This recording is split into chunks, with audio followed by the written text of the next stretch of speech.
up, you guys? Long time no see. I have accidentally taken a break from YouTube lately. What you guys have missed is I got married. Just kidding, no I did not. I just feel like I need kind of a big, huge life stage excuse about being away from YouTube. But in this video, I just wanted to talk briefly about where I've been, what life is looking like right now, how's my mental health, how's it going. I'm in charging my first audit. And the second half of this video, we'll be talking more about in charging that first audit because I ran a poll on my Instagram story asking you guys what kind of content you want to see coming into the spring as I'm trying to plan accordingly. And my girl Steffi suggested putting a video out there about what I've learned about in charging my first audit. It's only been a month in, so I'm not a pro and I have a whole lot more to learn, and I haven't even done everything that an in charge does yet, but it'll be cool to look back on what I've learned so far and kind of like my baby steps growing up as I grow up into an adult auditor, you know. And you guys know usually I have pages and pages and pages of notes for every YouTube video. This is all the notes that I have. Also, can you see how windy it is? You can probably hear it. I hope I don't have to refilm this whole video because of the wind. It is 75 degrees out here in the Knoxville, Tennessee in February, and that is very abnormal. So there's a lot of people out and about that are watching me sit here and talk to myself at a camera. So what's up, you guys? The past like 3 weeks have just been phenomenal. I've been extremely happy. I've been very satisfied and fulfilled. I've just been the best version of myself lately, and that is the best thing ever. That is so great. But over this last year, because of quarantine and COVID and all the things that we all are tired of hearing about, my mental health was pretty poor at the height of the pandemic, and I tried to exercise all of my extra energy into YouTube, into flying my drone, into reading a bunch of books, into trying a bunch of hobbies, all of these things, but I still kind of felt a little empty, not super fulfilled. It wasn't this lasting satisfaction. And when I've thought back to my happiest time of my life, which was in college, my 4 years of college were absolutely phenomenal. I was thriving. It's just my community, my people, friends all the time. I was literally never alone. I never even studied alone for any exam. I was with people constantly. But I think that's important as far as who I am. I'm a social being. Not everybody is. But lately I've really decided to invest in community, and that's not really something you can sign up for. You can't just go out there and start picking best friends and they're gonna pour life into you and life is gonna be great. But really, I've been praying about this for over a year now of just finding really good best friends here in Knoxville because my true best friends from college are all over the country. So that new Bible study that I joined last fall, I've made really good friendships out of it that I just love so much. And I got back into kickboxing recently, so I'm going to like 4 or 5 classes a week with that after work, which is really great. I've reconnected with some college friends on just FaceTime calls, Skype calls. I've also had random meetings with some of my pastors at church over my Africa trip just to kind of gain some insight as I'm trying to mentally prepare for that trip.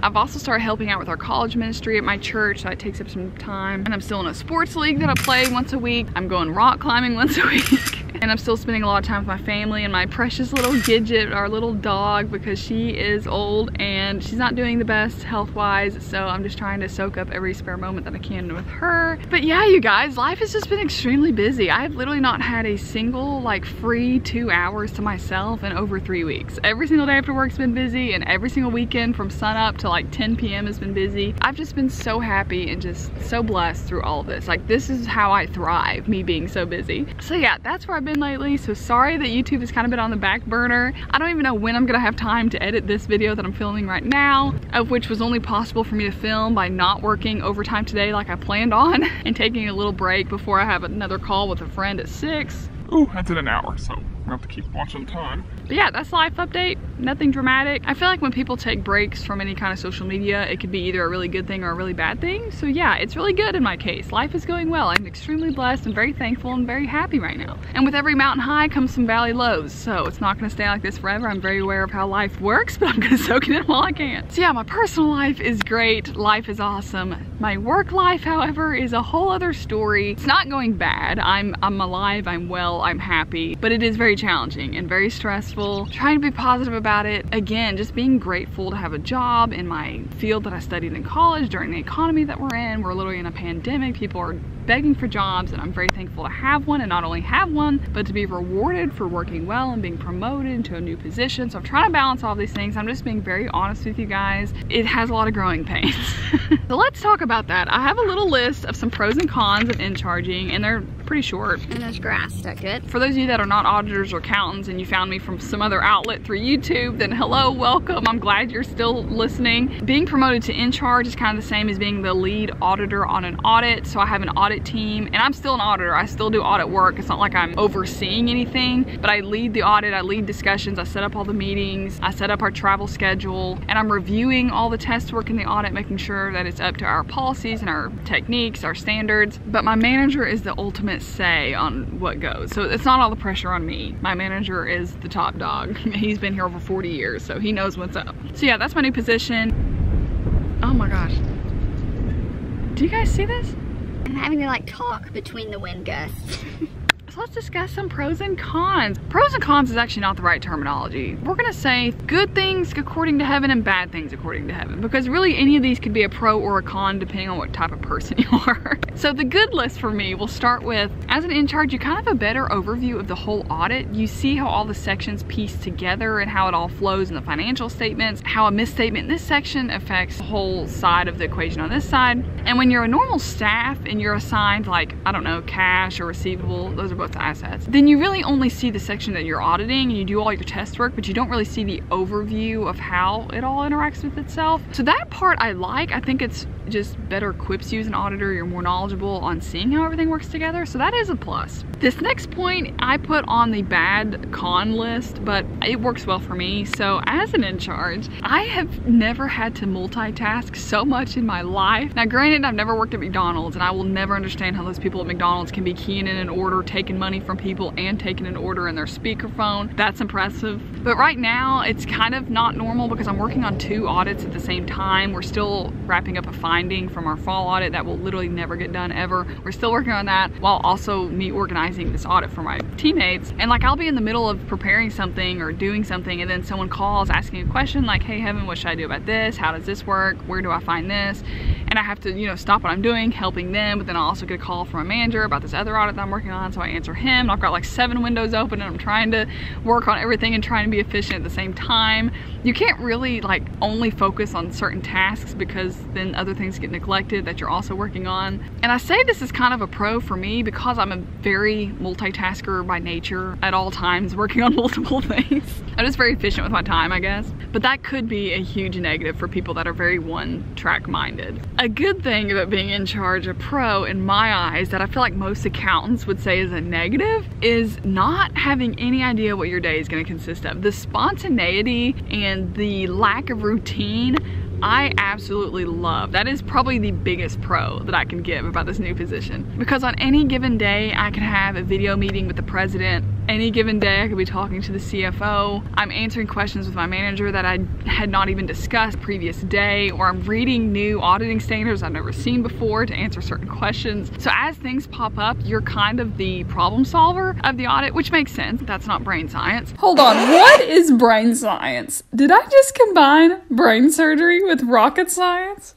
As a staff auditor, typically you would ask your in-charge, your lead auditor, or maybe directly your manager, depending on what it is, for them to solve the problem. So now I am the problem solver, which is just interesting. It's a different take on things. All of my in-charges have been extremely experienced, like 10+ years of being in charge. So I haven't had like a new in-charge as a staff. And let me tell you, it makes a difference.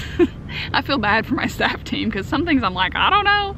Let's figure it out together. A bad thing, a negative thing, I would say, is just the learning curve of all of the in-charge responsibilities. I honestly did not know how many there were. I kind of just thought that I was there to answer questions and to review work papers. But there are 2 main audit sections in our audit program that only the in-charge does, and one of those sections has 51 steps. That's a lot of work, you guys. Not only am I looking at these steps for the very first time because I've never in-charged before, I'm having to figure out how to do the test work, figure out what the protocol is, figure out what even the lingo is that I'm unaware of, while also getting certain work papers ready for my staff so they can get their audit going. So like the working trial balance, all of the notes for the financial statements, I have to get those ready and combine certain ones for my staff, and then the financial statements alone. So there's just a lot of work papers that I have to prepare for them so they can get started on their sections and link some things up. But then there's also an entire other 2 sections that only I do, and that's just a lot. Gatsby never gets rid of steps, they only add steps. So yeah, just the learning curve is challenging, and that's just growing pains. Anytime you're going to take on a new position, there's going to be some growing pains. And I feel like a lot of people are really good about learning new things, or they're really excited about new things, and then people are kind of hesitant or they don't really want to. And I'm kind of in a mix of both, because I really like being a staff auditor. I really like the auditing, the actual groundwork of an audit. I'd say a pro is just the fact that you get to kind of set the expectation for your audit. Like, you're the one in charge. You say what's okay and what's not okay. You decide what you want your team's work papers to look like, aside from your organization's policies. But there's a lot of freedom in a lot of that. Especially teleworking, communication is key. Oh my gosh, I cannot say that a million times enough. I check in with my teammates every single day to make sure if they're asking questions when they have questions, to make sure they're alive, that they're understanding, that they're moving along. So you kind of set the vibe. You set the precedence for what's okay. You set the pace for the audit. And I like that, because you're more in control of how it's gonna go. The downside of that is you're responsible for their budgeted hours, for your billable hours. For most places, we don't do billable hours, we just have a time budget. So let's say accounts payable has 10 hours and the auditor's already spent 30 hours trying to get accounts payable. You kind of have to awkwardly say, hey, what's up? Are you having trouble with anything? How's it going? Is there any way I can help? And you're gonna be the one asked about why the heck you're way over budget. So that level of responsibility, I don't like being responsible for other people. I think everyone should be accountable for themselves, but that's just the role that you take on as in charge. One of the downsides kind of relates with the last downside that I said, and that's just because you have so many different things you're working on at any given time. So many days now, I've worked like a straight 8 or 9 hour day and been busy the entire day, but I didn't feel like I accomplished anything. I wasn't able to sign off on anything, like turn work papers green, as we call it, because I'm helping people, or I'm answering questions, or I'm looking into audit standards, or I'm asking the staff certain questions. And it's not, you know, concrete work. You are working towards something. All these questions, all these things help progress the audit, but you're not like signing off and feeling accomplished. I don't know if that made any sense. There's been several days so far in this audit that I have literally logged off for the day and just felt defeated. I felt like I didn't accomplish anything, like nothing got done. But I feel like me as a person, just my like goal listing personality, my type A, I like to feel like I'm accomplishing things, even in my personal life. There's a reason I clean my house 3 times a week, so I can mark off of a list that I vacuum the floors and clean the countertops. In this new role, there's just less black and white things I can check off. It's a lot of gray area, and I'm struggling with that. And there's 2 more points that are kind of both pros and cons, goods and bads, and they kind of both relate together. And that is that you get to make a lot of decisions for the audit. That kind of goes with setting the pace and everything, but like I'll have some staff call me saying, hey, what should I do about this? Or what should I do about this? Or should we worry about this? Or is this enough money to even look at? And a lot of times I'm like, and I'm wanting to like instinctively call my manager to have his say, but he doesn't need to be bothered by all the piddly stuff. That's where I have somewhat enough experience to answer some questions. I just need to, you know, be more confident in that and really think things through and really figure out the logic of what's happening and what makes the most sense. So you do make a lot of decisions. This next point is kind of related to what I was just talking about, but you do have to kind of figure out a lot of stuff on your own. There's a lot of, again, gray area. It's not black and white. There's not a lot of clear-cut ways to know if we should test things or look at things besides materiality. Materiality is very clear. If it's over this amount, look at it. If it's under it, don't look at it. But certain like controls test work, where I would normally just ask my in-charge, like, hey, do we want to do this? Do we not want to do this? And usually you look at last audit, kind of see what happened there. But there were some changes in my client where a lot of this is just kind of, we're trekking new territory. So I've had to like clue my manager in on a lot of that. But there have been a lot of times I've had to make my own decisions for the audit. And that's kind of empowering, but it's also kind of nerve-wracking because you want to make the right decision. You don't want to waste anyone's time for saying the wrong thing. Yeah, guys, that's my little list of some pros and cons, goods and bads. Can you guys even see me the whole video? Oh, it's so bright. About in-charging, it is a journey. It is a challenge. It's also been very hard. My specific situation, I have a semi-new employee on my audit. None of the other people on my audit are in charges, whereas a lot of audits, I was looking at the schedule and I'm like, so many of these audits have 2 in charges basically. I'm by myself having to figure this stuff out, which shows that they trust me and they believe in me, but it is stressful. It is not easy. Alright, sorry y'all, I'm gonna put my glasses back on. My eyes are burning. And the fact that my audit client is basically 3 separate entities that we're auditing and not just one like most audits. And the fact that we have a new audit software. And I will never stop complaining about that, so I apologize. But again, we'll figure it out. It'll be fine. We're all in that boat together, at least on that part. I know I'm not alone. So yeah, I'm alive, I'm well, I'm happy, I'm busy. I'm not gonna have a lot of time to do a lot of YouTube videos before my Africa trip. A lot of my free time is spent preparing for that trip. That's why it's kind of hard to do some of these YouTube videos, especially if it requires a lot of planning or scripting or a lot of B-roll shots, because I just straight up don't have time for that right now. And I'm sure you guys understand. I do apologize for that. If you want to be more involved in what I'm doing every day, it's not that exciting, but you can follow me on Instagram. I am very active on Instagram, specifically on my story. So yeah, y'all, I'm gonna go ahead and end this video because I have to leave for a call in like 10 minutes. So yeah, thanks for chatting with me. I hope you guys gained something from this video. I don't ever want to put out YouTube content that is just for my own sake. I hope you guys are able to learn something or gain something. So I hope I was able to do that. And I hope you guys are staying safe during the pandemic and enjoying some spring weather if you have this as well. In February, kind of weird, not gonna lie. I love winter. We did not get any snow last week when the entire rest of the country did, but it's fine, it's all right. All right guys, I will see you guys next time. Not sure when that'll be, but it'll be sometime. Bye.